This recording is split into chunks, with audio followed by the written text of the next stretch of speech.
Welcome back to Sawtooth Tactical. As we look into the start of 2025, I wanted to take a quick look back at the year 2024. That was the best year yet on Sawtooth Tactical. We haven't been doing this for too many years yet, but the channel much more than doubled in size as far as subscriber count, and I want to thank each and every one of you that is subscribed to the channel. I really do appreciate you guys. And I wanted to do a video about my top 5 favorite guns and pieces of gear that we reviewed and did videos about and tested and used in 2024. So we're going to get right into it. Make sure you're subscribed and let's begin. This video is brought to you by Stopbox. One of my favorite kinds of pistols is the 2011, and we're going to talk about that in just one second. But Stopbox is big enough to hold a fully loaded 2011 and spare magazines just fine. So if you carry a big pistol, Stopbox will work for you. It doesn't use any electronics, it's all mechanical, and it's super durable. I really appreciate Stopbox. So speaking of 2011s, let's start with number 5, and that is the Staccato XC. Now, Guffey's Gun and Pawn, I've kind of partnered with them over the last year. They are my local gun store, and they loaned me a Staccato XC to test, review, and make a video about. And I really appreciate them for that. They have all kinds of really cool stuff there, like Staccatos. Well, the Staccato XC was always a dream gun of mine. I love the 2011 platform. And the Staccato XC is, it's like I said, it's a dream gun. And it totally lived up to the hype. It was 100% reliable. It shot super fast, super flat, super accurate. It really does make you feel like a better shooter. You know, and they say that you can't buy skill. That may be true, but you can definitely buy a bit of performance. And if you have some skill already, something like a Staccato XC will make you feel like a better shooter. But the reason why it is number 5 is this. As much as it was a dream gun, as much as it is super cool, Staccato XC has the island barrel with the big comp on it. It's Staccato's, it's their high-end model. And it comes with a high-end price tag of around $5,000. The one that I was loaned from Guffey's had an Aimpoint Acro P2 on it. It was set up really nicely. And it was a fantastic gun, and I had a really great time at the range with it. But one thing that I really got out of it, that it made me appreciate my Springfield Prodigy. And no, I am not saying that the Prodigy is as good as the Staccato XC. But with the upgrades that I have in my Prodigy, it is super smooth, super light, and this thing shoots really well with all of the work that I had done by Skip's Guns and myself. The EGW kit, the Atlas trigger, it's tuned to 2.4 pounds. Yeah, I don't have an Aimpoint Acro P2 on it. But the Staccato made me appreciate my Prodigy that has cost me about half of what an XC costs and shoots about 90% as good. And in fact, one thing, and you Aimpoint Acro guys are going to hate me for this, but I honestly like this Holosun better than the Aimpoint Acro. The Acro kind of has a small window, and it's just not as easy to pick up your dot as quickly. The nice thing about shooting a Staccato, especially an XC with the big comp, is it recoils so little that it's very easy to track that dot in your window. It's not like you're going to lose your dot from the recoil. So the Acro P2 works well on it. And I loved the XC, but I got to admit, it did make me appreciate my, 2011 we have at home. There is a point of diminishing returns the more you spend on a pistol, and I learned that with my Staccato XC review. Now, number 4 is actually another pistol that I don't have with me at the moment. It was another one that was loaned to me from Guffey's. Don't worry, numbers 3, 2, and 1 are all things that are with me here today. But number 4 was the Dan Wesson DWX. I got to test out that gun right after the Staccato. I think it was the very next week or maybe 2 weeks later. And that gun is amazing. So what the Dan Wesson DWX is it is like a CZ Shadow 2 lower end. The grip is the same shape, the same feel as a CZ Shadow 2, but with a 1911, 2011 top end. And so it has the same straight pullback single action trigger of a 1911, 2011 fantastic trigger, but the grip of a CZ. It doesn't have a grip safety like a 1911 or a 2011 does. But the thing about the DWX is, man, that gun spoke to me in a way that I still really want to buy it from them. And luckily, I don't believe that they have sold it yet. When I did have it, somebody was trying to buy it that week, but I guess they backed out. And so I think I'll get that gun. Now, the reason that it is higher than the Staccato, because I don't necessarily think that it is better than the Staccato XC, but the Dan Wesson DWX is about half the price of the Staccato XC, and I felt like it got about the same amount of performance out of it. Now, the copy that I got a hold of did have a big comp cut in it, in the barrel and the slide, and it was cut for an optic. Now, I know that the new Dan Wesson DWXs are coming cut for an optic, but the early ones were not. So this one, I was able to put an optic on, and in fact, I put an O-Light O-sight on it because I just wanted an optic with the biggest window that I could put on that thing for taking it to the range that day. And the plate that it had on it was for an RMR footprint, which the O-sight does have. A lot of people got mad about that. You can't believe you put an O-Light on a Dan Wesson DWX. Well, it wasn't my DWX at the time, and it was one that I had sitting around. And to be quite honest, that O-Light red dot has continued to work and hold zero, and it's been on multiple platforms at this point. The thing about the DWX is the fit and finish of it is incredible. So I've got a 1911 here, which DWX has a similar style of slide. Well, there's all these kind of sharp edges and things on this. There are no sharp edges on the DWX.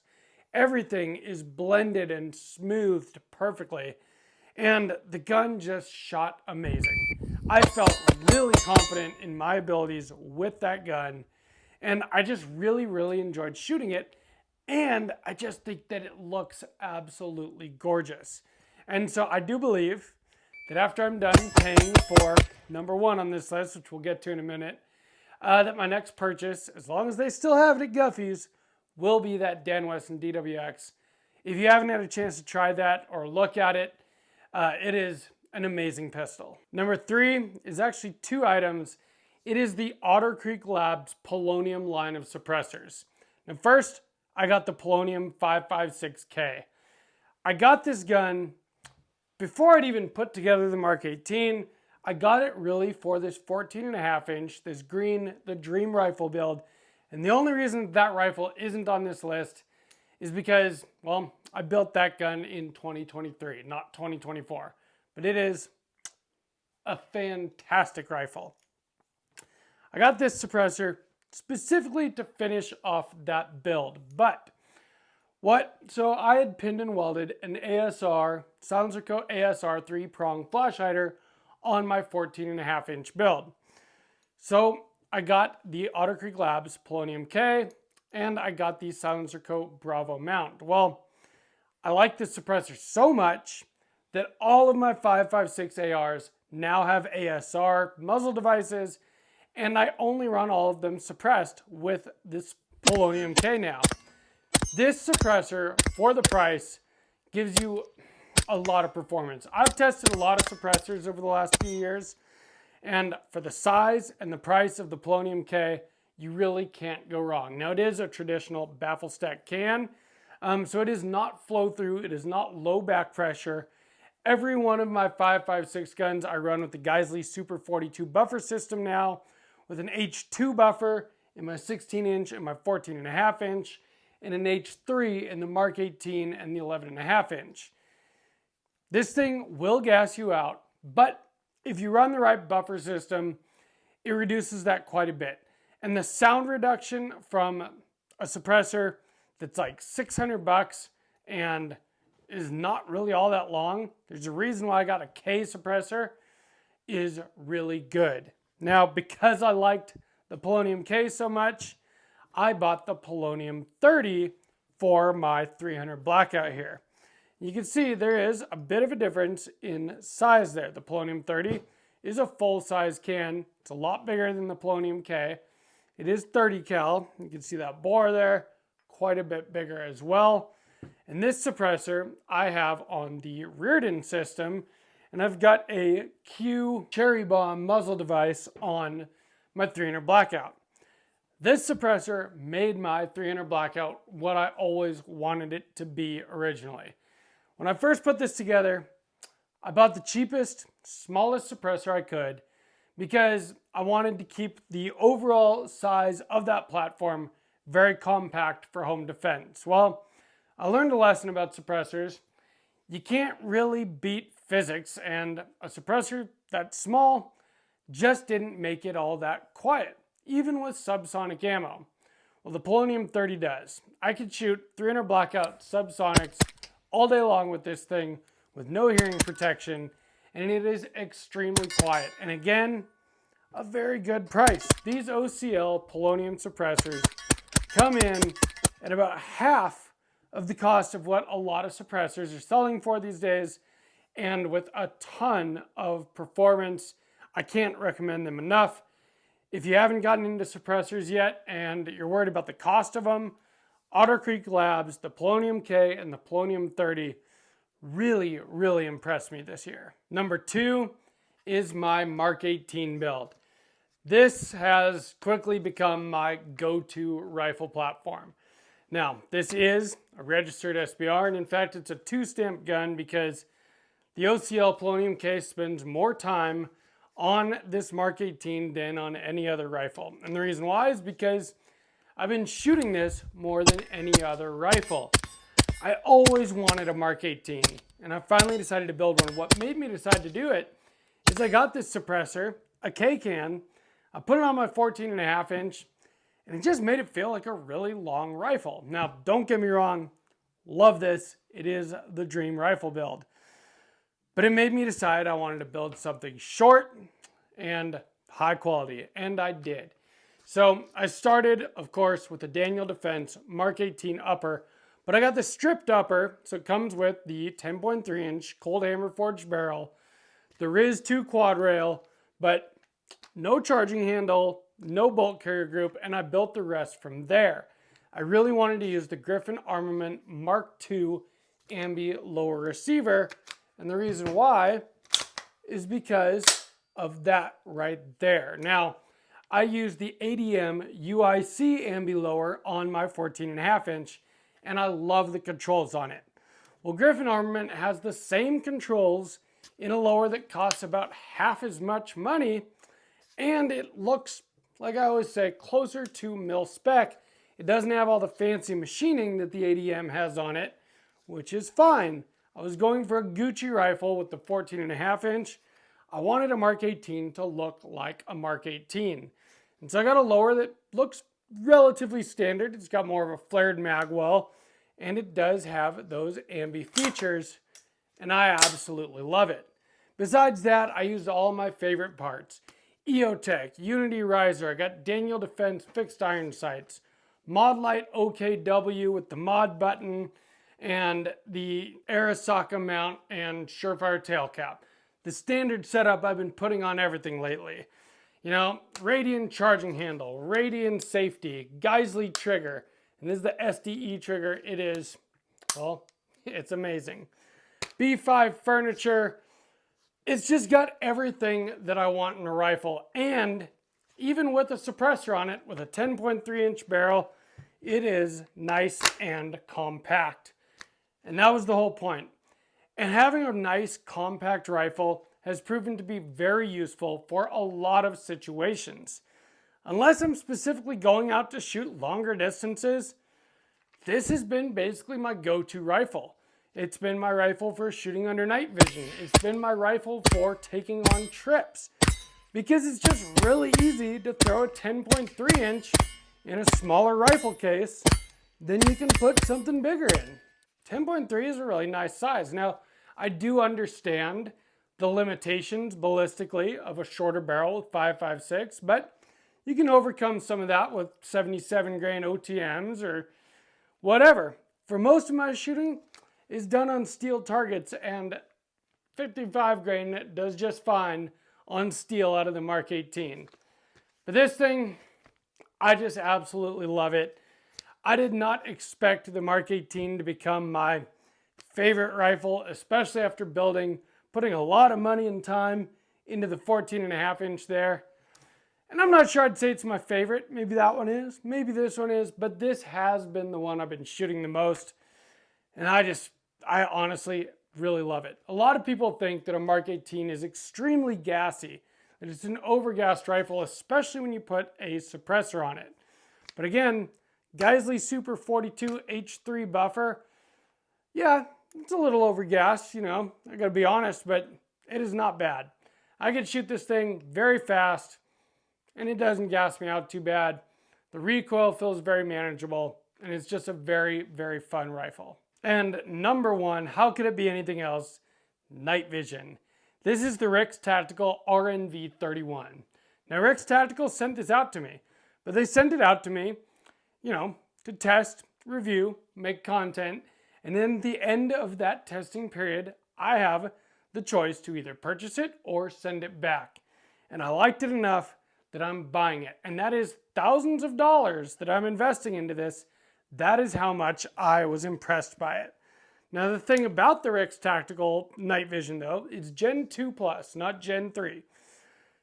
That hasn't seemed to cause me any issues. I've used it in very dark situations. I've used it in lighter situations with full moon. I've shot with it and only passively aiming, not with any IR, illuminator, laser, anything like that, and I had no issues. I've taken night hikes in the mountains with this. I've done all kinds of stuff with it. I really put it through its paces before I decided to buy it, and I decided that it was worth spending my hard-earned money on. If you're looking for night vision and you don't want to spend 10 grand on a set of duals, I do think that this could be a really good way to go.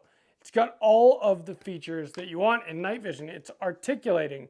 It's got an IR illuminator. It's got manual gain.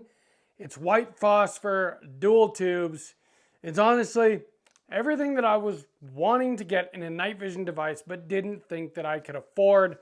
And Rix Tactical makes it relatively affordable. Now I say relatively because night vision, real analog night vision, is going to be expensive no matter what. And this is about $4,500 for this set of dual tubes, but that's a lot less than an $8,000 set of dual tubes. And I have used the absolute hell out of these things. For the first month and a half that I had them, I used them every single night. I've gotten a lot of hours of use out of these. And I think that they're the coolest thing in the world.